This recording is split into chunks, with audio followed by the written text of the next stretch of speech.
is take it away from Facebook, okay? And then gradually package it under a different name and service level and do the same darn thing with maybe a few more securities on it.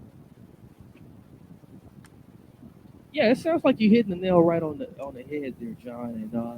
And if I was a smart guy, trying to get out of a sinking ship, I would agree with you. So I just don't put a lot of trust, even their advertising platform, not to get too ranking on Facebook, but even their advertising platform, it doesn't do what it used to do, Marcus. It was a lot more powerful. J Moore Tech Talk Show, where we answer questions about technology, explain the way they should work, and why they don't sometimes. Well, hey everybody, it is John C. Morley, serial entrepreneur, and welcome once again to the J Moore Tech Talk Show on another wonderful Friday evening. Marcus, it is so great to be with you tonight. How are you doing now with us being in, can you believe this, the second week of November? Yeah, so the year is almost out of here, John. We'll be out of here real soon. So we'll be having some turkey and falling asleep with all that natural set of enzymes in the turkey, and then pretty soon we'll be getting ready to lug out the mixer and make cookies, and then I think we'll be ringing in the new year. Yeah, it's coming. It's right around the corner here, very near it, knocking at our doors. Well, we have a great show for you tonight, as we always do. But before we do, I would like to definitely thank our sponsor, Downshift Offense. And this leads me to an interesting antidote. Many of you don't know, beside being a serial entrepreneur, that I'm also an actor. And I've been in many plays. Recently, I was in a play right here in the Franklin Lakes area called Flow Follies. And it's basically a not-for-profit. And one of the parts that I played in this play was to be the owner of a mechanic shop. And the way it worked was there's a group of people that are watching TV. And it was kind of like a flashback into your past. Well, this one girl was watching the TV set and kind of, thinking about what it would be like to be a mechanic. And then we kind of whoosh her into the future. And then she walks into my shop. And the other two gentlemen that work for me see her, and she says she's coming to apply for a job as a mechanic. And I look at her resume and say, she does here trannies, she's done tune-ups, brakes. So my guys are like, but can she fix this load of junk?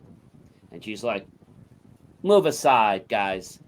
And then she goes and she fixes the car, she turns it on, and then she comes back and it's like, this woman has fixed the car. All right. So this other lady has a podcast, Downshift Offense. That's AUFENSE. If you would like the woman's perspective on understanding the automotive industry and maybe not to get sideswiped by other gentlemen, that unfortunately happens, I would check out her podcast, Downshift Offense, and see exactly what it's about and maybe give ladies a little more comfort and freedom to being able to go to a mechanic shop and not feeling like they walked into something and they want to have their head examined. So again, thank you to our sponsor. I like that. Thank you, John. Thank you, Downshift also. Thank you. Yeah, we always try to put a nice spin. Yeah, we appreciate our sponsors. Now, this show is going to be awesome. So Facebook, ladies and gentlemen, I'm not sure if you know this, Marcus, but did you know Facebook is going to do a rebranding and change their name? John, if we can think back to many episodes ago, you predicted that Facebook was going to run away from all the bad press that they get and all the junk. I did, and without naming names here, I just feel that this company is a wannabe. I mean, I know they make tons of money, okay, but that's not all there is to business. Because one day, Marcus, you could be at the top, and the next day you could be way at the bottom. That's very true. And just the way this company started, it just leaves this pit in my stomach. I'm sure we know the story, so we don't have to go into it. But the fact that they want to get away from the name Facebook, I think there's been a stigma associated with that name. Am I correct? Yeah, it's very stinky at this point, and I don't think they're gonna ever be able to escape this ghost. No, and I wasn't sure if their original plan was to actually basically rebrand so that they could go a different way. But then somebody said that they might be trying to create a new master company, okay? And then have Facebook under. I don't know. I think they should get rid of the Facebook name. So their new name is Meta. Yeah, Metaverse. yeah, Metaverse. like you said earlier, John. They're a bunch of wannabes, and this alludes to it. And they're even And of course, they already told their wonderful followers that drink their Kool-Aid and, eat their jam, that on October 28th, they are planning this unveil. So they're going to spend lots of money. They're going to have lots of new rules. They have over 10,000 employees. I just don't know, Marcus. There's something about this company that just doesn't sit well with me. And I think it's the fact, oh, yeah, I know what it was. They do unscrupulous things for money. That's what it was. I just remembered. Well, it's not Took me a while to figure that out. Their way into What's that? They scammed their way into the stock market, and they scammed their way into the stock market by being and a everybody public thinks they're trading so hot. And then other people say that, they've been planning this change for a long time. Now, are they going to come back with integrity, Marcus, or are they going to just keep operating the same dumb way they've been? I don't know, but I got an even more deeper question. With their different products, like WhatsApp and Instagram and Oculus, what more can they do, John? Do you think they're going to expand anything else besides that? Well, I think the reason for this change, okay, because Facebook was always a social media platform. We all know that Facebook started out in college, and it was basically a dating type availability site to say who's available, who you're looking for, and what you're looking for, relationship, etc., one night stand, or whatever. And I feel that they are trying to break the crux of human expectations. And so we know that Facebook's limited by, the social presence they have. So if they go to this name Metaverse, which they want to go to, they're trying to be your be-all, end-all. I see that being extremely dangerous for people. Because now you're not just on Facebook. Now they're acquiring more types of apps, social media, and other systems that are going to infiltrate people's business and personal lives. Yeah, they really playing with fire here, and we seen back in 2015. Reading the article here from The Verge. That Google, did Yep. it, and Snapchat did it as well, and we know what's the story behind both of those. Exactly. And what they did with the kids, I mean, that was kind of despicable. I have to say that. So do they get a free license now to exploit kids all over again because they have a new quote unquote name? That's what I'm wondering, and I hope they don't get let off the I hook. think it might. I think they might be perceived at this new company because a lot of people might know, oh, Metaverse. Oh, yeah, they're okay. And they may not make the psychological connection. But I got to tell you, if they make those billions and then they hurt all those kids and then they rebrand again, how many times are we going to let a company do that? Well, the scary truth about our country is a lot of corporate giants have escaped, allowed to allow themselves to escape, the grips of the law, and this has to stop at some point. I agree, but I think the reason they're doing this is they see their funnel of money starting to dwindle. And so Facebook, we all know, is about trying to elude people to get a good reputation. They don't have a great reputation. They have a lot of money. But I've never been impressed with the way they've done anything. And forget their customer service. It's like, what, non-existent? You took the word right out of my mouth, John. That's a good one. So that's what's going on with Facebook changing to Meta. So we'll keep our eyes and ears on them as they progress and see what good or what bad they actually do. But one other thing I want to share with you about Facebook is that Facebook, in case you didn't know this, they're changing their name, but they are shutting down something. They are shutting down their facial recognition system. They've announced that they're going to delete over 1 billion face prints, and I quote, used as part of the facial recognition system for photo tagging, believing that it had concerns with technology and security. A third of Facebook users, or about 1 billion people, opted into the service. Meta Vice's president of the artificial intelligence, Jerome, is now under this whole thing. But I feel that this is really a ploy, Marcus. It's a ploy. It's a ploy to show the world that they are trying to do the right thing. But I believe... Yeah, that's what it sounds like. Yeah. They're making a big public statement that they care about people. Who cares?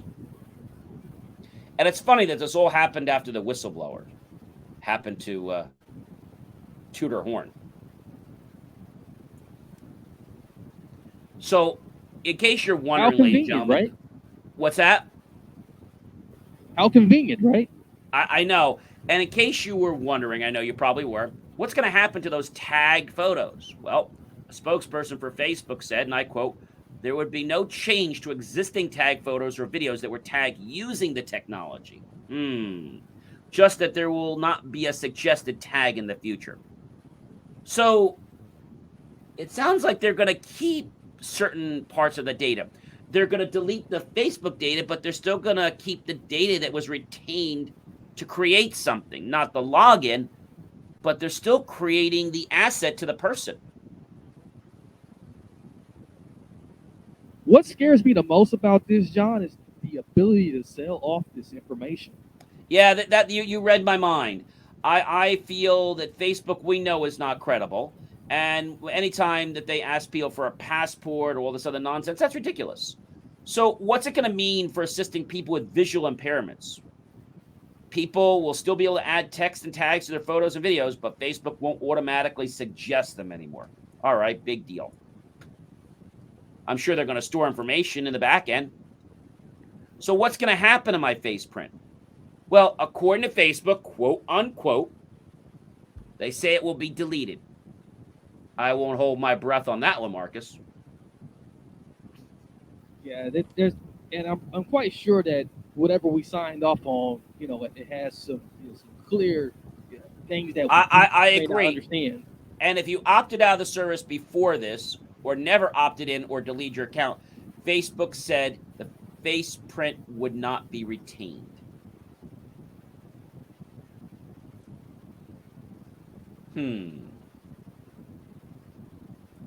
Very interesting.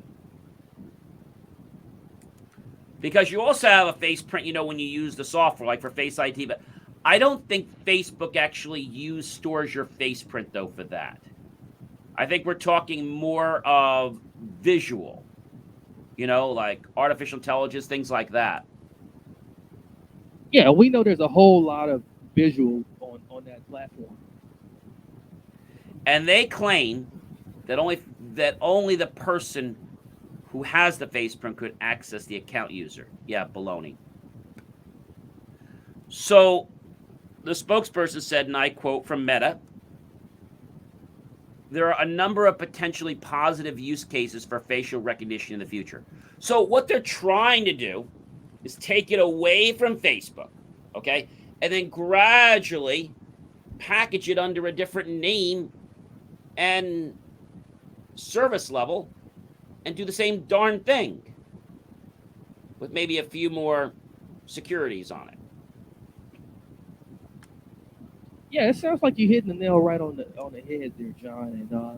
And if I was a smart guy, trying to get out of a sinking ship, I would agree with you. So I just don't put a lot of trust, even their advertising platform, not to get too ranking on Facebook, but even their advertising platform, it doesn't do what it used to do, Marcus. It was a lot more powerful. I just don't feel that it really reaches the right people, and they still crank and charge you the same amount of money, but they don't seem to have the same reach anymore. It's definitely weakened, and it's just not the same. You're right about that, John.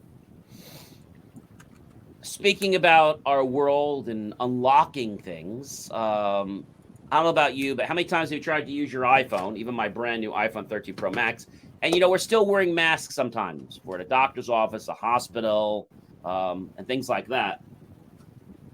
And you go to use your phone, and you can't unlock your phone unless you put your passcode in.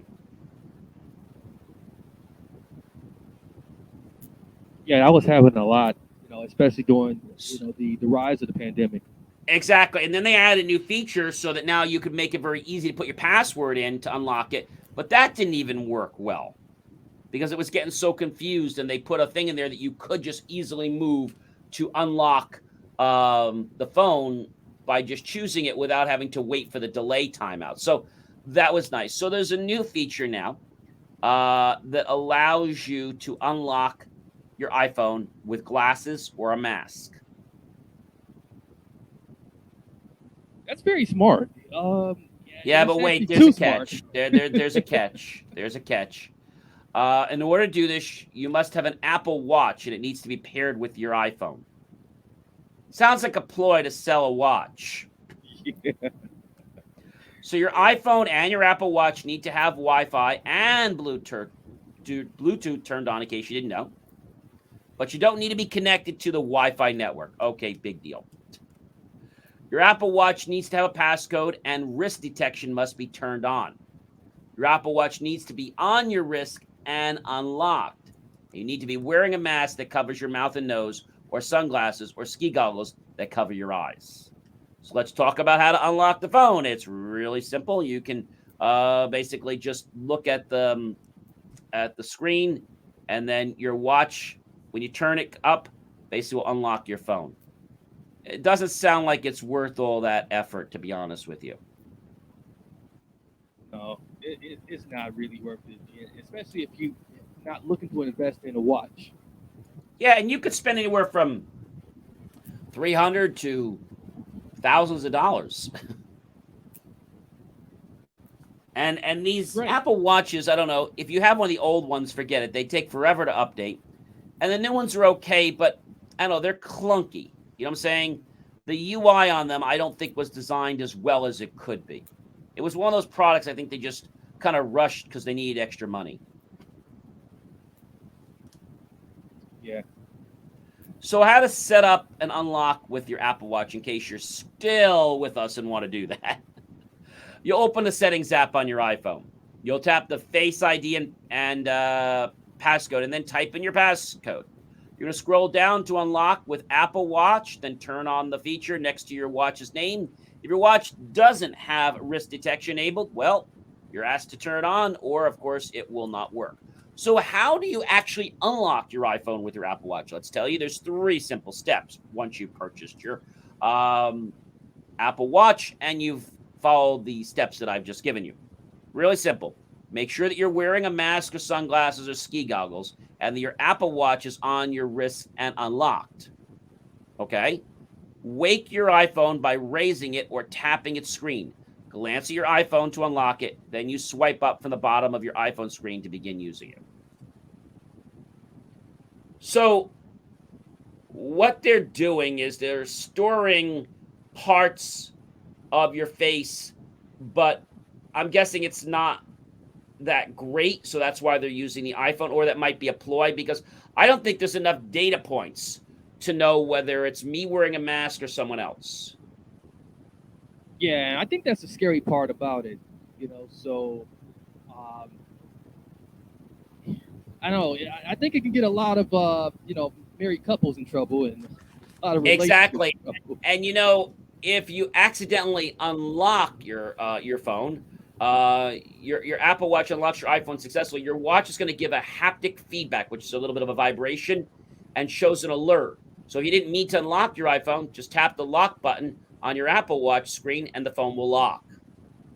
The next time you unlock your iPhone after tapping this button, your iPhone requires that you type your passcode. I don't know. That sounds like a lot of extra nonsense.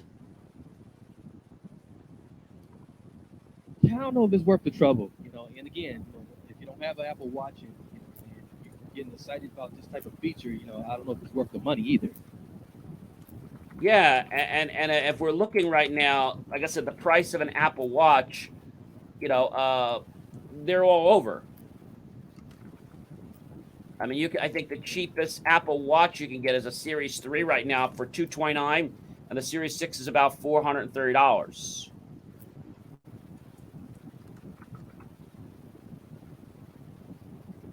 So, I don't know.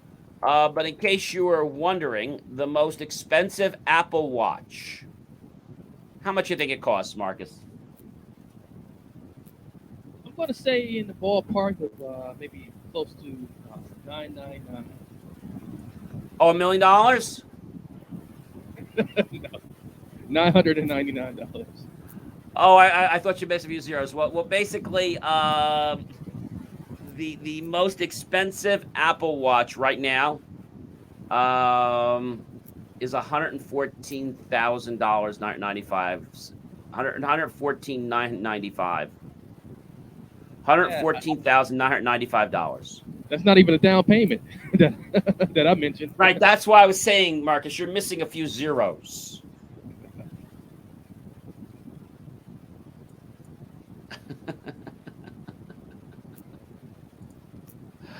I don't know. So the moral of the story here is, if you're going to wear a mask, take the mask off because, and by the way, if you want to use your Apple Pay, you can't. You have to put the passcode in to use the Apple Pay because they don't want to allow that to happen because I think that it would cause issues with the credit card companies. So they don't allow you to do an Apple Pay with just the, what they call this express technology. What do you think about that, Marcus? Pretty interesting.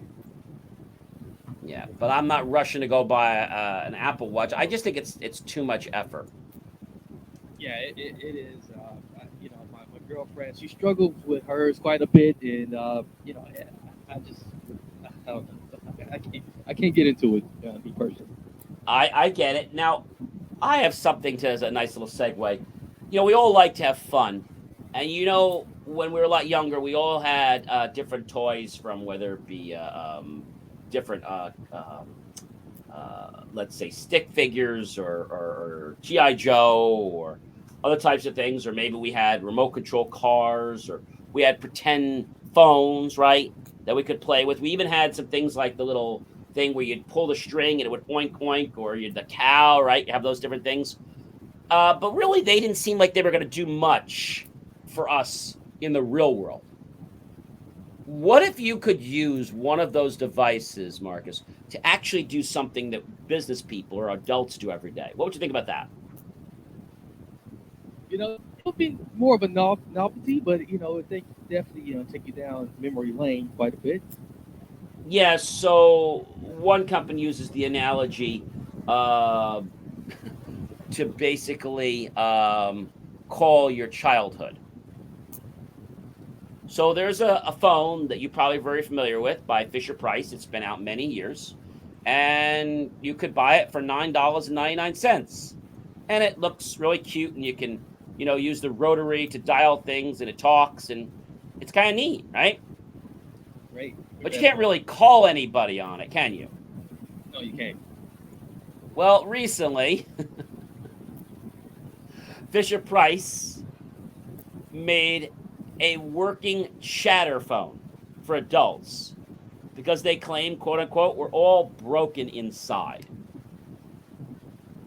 First, I want to let you know Chatter is not $9.99. You can start getting orders for Chatter for $60 at your local stores like Best Buy, etc.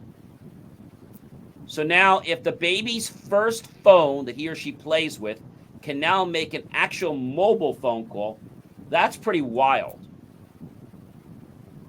Yeah, it is. So, all right, let's talk a little bit about this. So, you've seen Chatter before. You've seen the child version of it. It looks like a little cute, innocent phone that really couldn't call for help or do anything. So one thing, it has the old style rotary dial, and it actually has the ability to connect itself to your cell phone. So it actually makes calls through your cell phone. It connects through Bluetooth, very similar to the way you connect a headset or anything else to your to your iPhone or other device. So it works with iPhone and it works with Android. And so once you pair your device, it talks to you. So it has some really easy, let's say, instructions that are pretty much all on board. So he speaks when he turns on and connects to your phone via Bluetooth. A little male voice says, "Hi there, you're good to go." Chatter says every single number you dial. Now, I don't know about you, but whether you have to dial a 10-digit number or an 800 number, it takes a while to dial, right, by pulse dialing. Yeah, it does. There's a reason why rotary phones are not available widespread anymore. It's it's very, very interesting how it works. And so there's an optional speakerphone for hands-free talking, and he does ring for incoming calls, and you can answer with a simple pickup. Outgoing calls begin just by picking up the receiver and dialing. He has rubber wheels, so he'll never roll off your desk, and he even has a little switch to make sure that those wheels don't roll when they shouldn't and keep him locked in. So it's the first time there's been a mobile phone that doesn't hide the fact that it's watching you. There's two little eyes that kind of cutely and nonchalantly look at you to engage you, to want you to use him, or if you're watching online, to want you to buy him. So Chatter is rechargeable. He has about 9 hours of talk time. But one thing you would think that Chatter probably would have would be a wireless technology for the handset. Sorry, you have to use the cord. Yeah. So that's a big hike, Marcus, from $7 to $60. Yeah, I think Fisher Price was swimming for something that they can jump into to like. We're probably going to do an unboxing on this. This is something I think I may want to play with, just to let people know about it. So the Toy Association Trade Group calls this the Kittle trend. And it got its fuel, where, from the pandemic as adults turned to toys to bring some levity into their lives. Something that's going to continue on. I'm wondering, John, do you Yeah, well, Chatter's not the only Bluetooth-enabled receiver right now that can tap into your childhood. There's also the banana phone. Exactly what you expect. It's a banana. It's $20 less. It's $40. And the banana phone supposedly is a great way to get your kids to talk to their grandparents because they'll want to talk to fruit. I don't know. Wow. And you won't have to hand your child $1 million or $1,000 to call grandpa because they're just going to love talking with a banana. That's But there is a downside, the company claims. People are going to become very addicted to singing the banana phone song.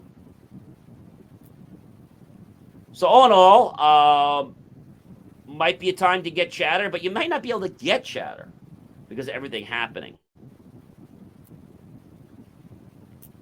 So Chatter's been around for a long time, and it taught kids what phones were used for before apps. Now, there's one other thing about Chatter that I thought should be there, but it's not. There's no app, Marcus, for Chatter. No, it's not. No. So I don't know if he's really worth $60. Yeah, that's the curious part about that, And I mean, it's a good conversation starter if you got it in your office somewhere, but Other than that, I can't really see the I value. can't see myself using it, and I know when I watched some people using it, the volume on the speakerphone wasn't that great.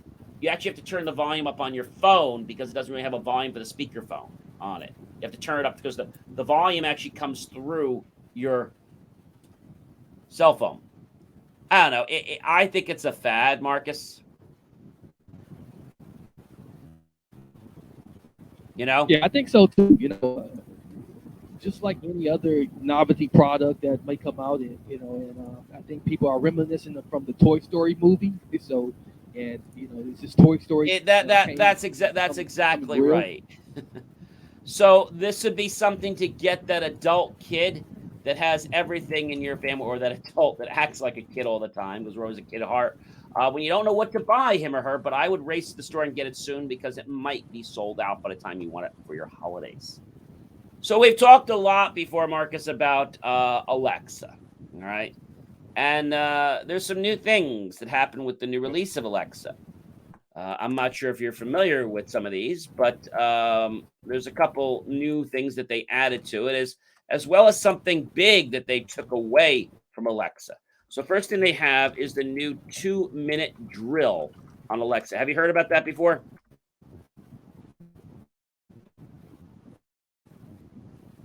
You there, Marcus?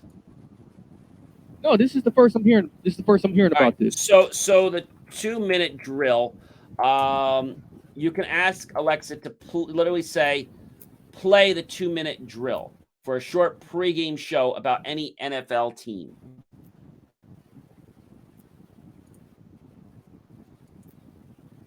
You can also ask Alexa, play something on Netflix. We'll launch a movie or show you might like on Fire TV devices. You can tell Alexa, open TikTok. It opens TikTok TV app, and Alexa plays TikTok and starts playing videos. Alexa, what are my deals? Let you shop for great deals on top brands. Here's another one. You have your phone and you want to take your music to your, let's say, the little ear device. Plug in and say, Alexa, move my music here. You can go to your car and say pause. Then you can go back to your Alexa in the car and say resume music. I don't know, Marcus. I don't know if they're really that useful. No, they're not. But there I is mean, a I can see. feature. What's that? Yeah, I can see where it's benefiting. The NFL and TikTok. I can see where it's benefiting them. Yeah, and another funny thing. So a lot of people use Alexa to read their email. Okay. Well, I got some bad news for you. Um, Amazon is discontinuing the ability to talk to your Outlook and email inboxes. Hey, why do you think that is, Oh, John? I know why that is. It's going to unlink from Outlook and Gmail. It's a security issue.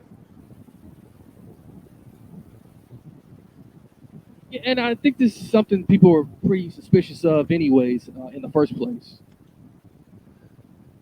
I think a lot of these giants out there, from Google to Facebook to now the new Meta to there might be another company, who knows?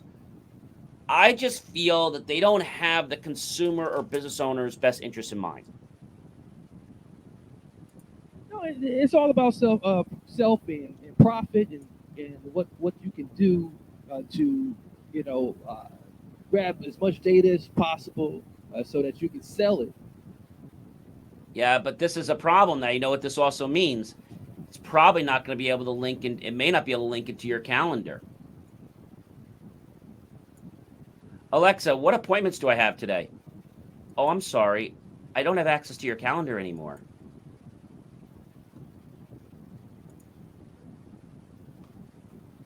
Yeah, it's How's that gonna play out? yeah, it's real unfortunate because some of the things that are convenient and now it's being removed because like the potential concern about bad acting within those giants. It's gonna be real unfortunate. You're gonna have to adjust to these things. And you know the funny thing, Marcus, I honestly believe that something could have been done to save this.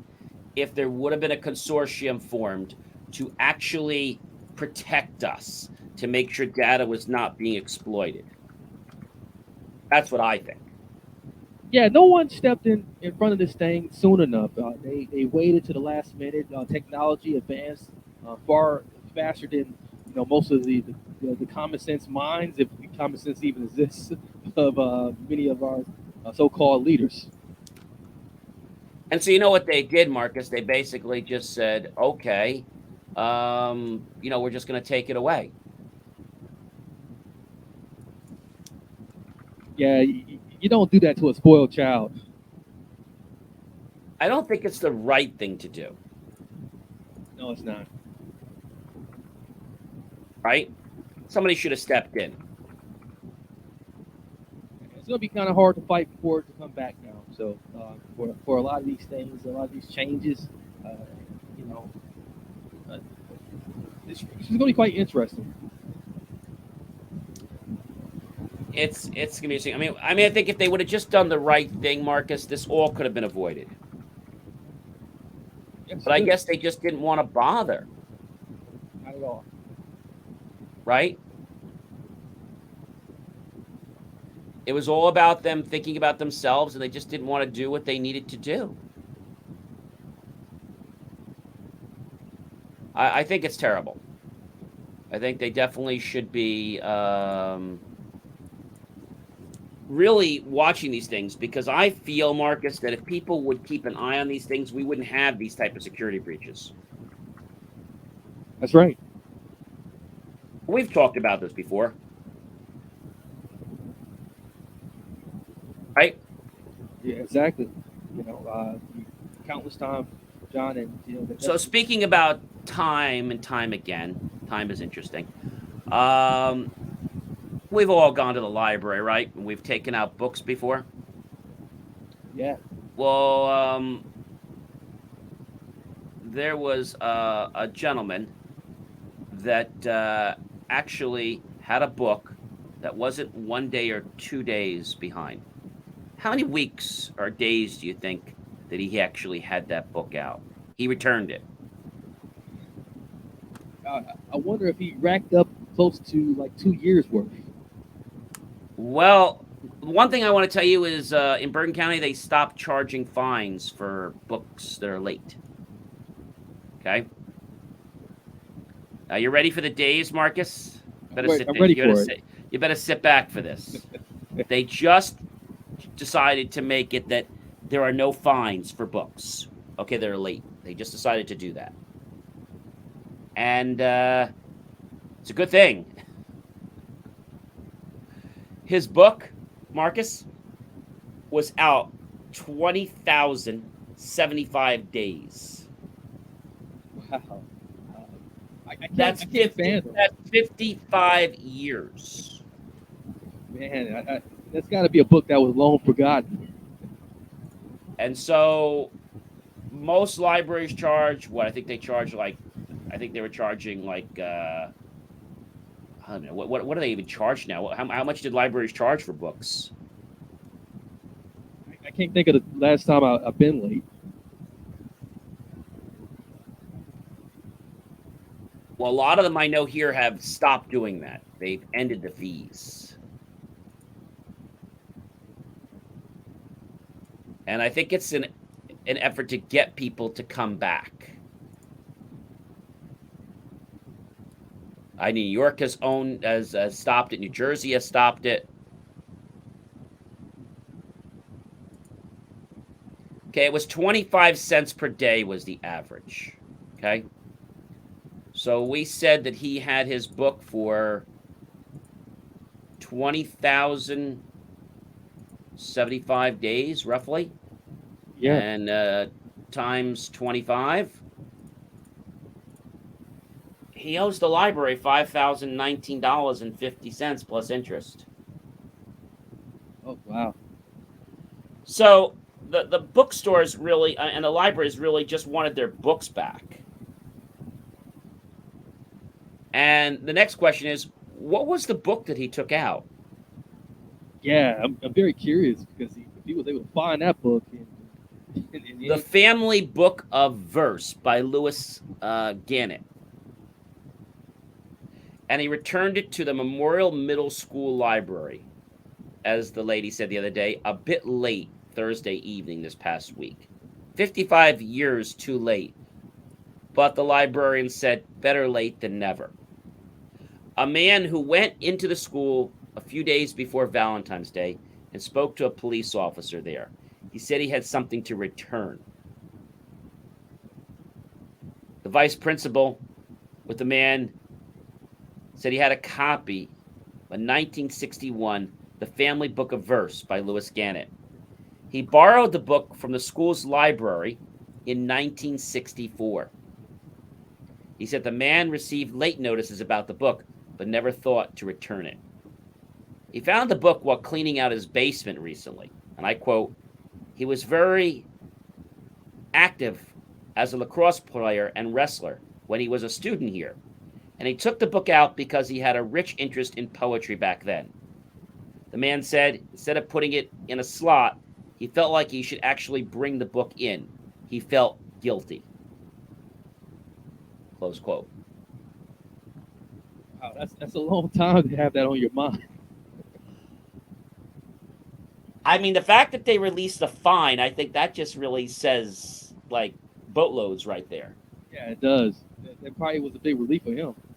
Well, he had no idea, but to think about it, I don't think I've ever known somebody to take, I mean, we've all taken books out in grammar school to high school, but I know usually they'd come after you. Like, when you graduate, it was like, I know, and I always return my book, but I think I had one out for a project, and I think it was out an extra few days, and the librarian came to me and said, you have a book that's overdue. I said, yeah, 3 days. And she had a whole schedule of what you owed her, and she collected. And she literally went after people. It's like, do you know such and such? He has To Kill a Mockingbird. He owes $675. And so she would literally go to the teachers to find out.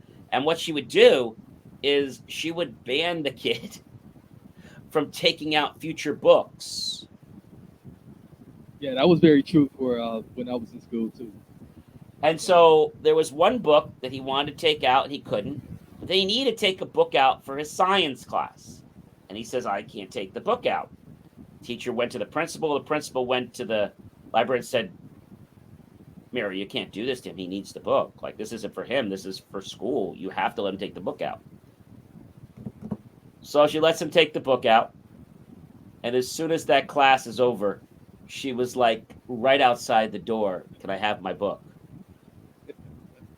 Yeah, man. Those librarians can be notorious. They were, I don't want to say they weren't nice, but they had I don't know, something missing. Maybe it was a personality. Yes, indeed. It was like, back then we were doing things on microfiche. Do you remember that, Marcus? Right.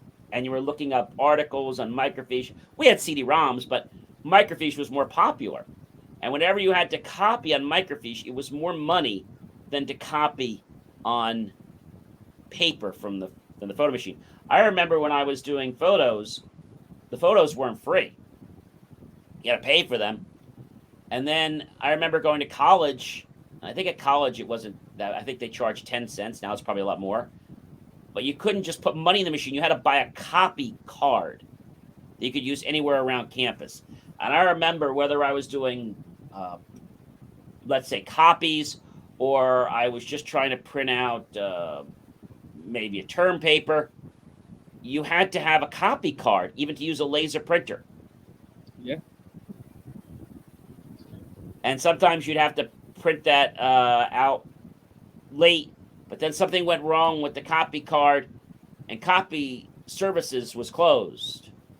And so you couldn't do anything because nobody could help you till tomorrow unless you had a friend that say, could I borrow your copy card and I'll give you back the 10 copies or whatever I owe you.